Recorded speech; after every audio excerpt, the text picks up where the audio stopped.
sigurado ako hindi aabot sa akin ang flood control scandal. Kasi unang-una, wala namang flood control projects sa OVP or sa Department of Education.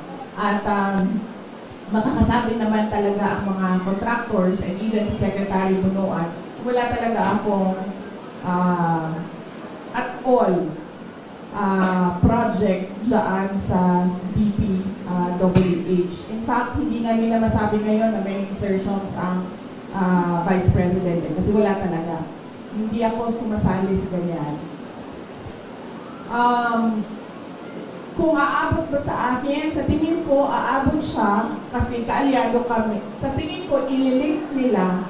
Sa tingin ko, susubukan nila na paabutin sa akin dahil sa kaalyado ni dating Pangulong Rodrigo Duterte, si Senator Bongo.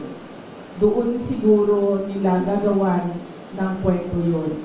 Yung part na ako, si PRD, nasa gitna, at si Senator Bongo, sa kabilang side.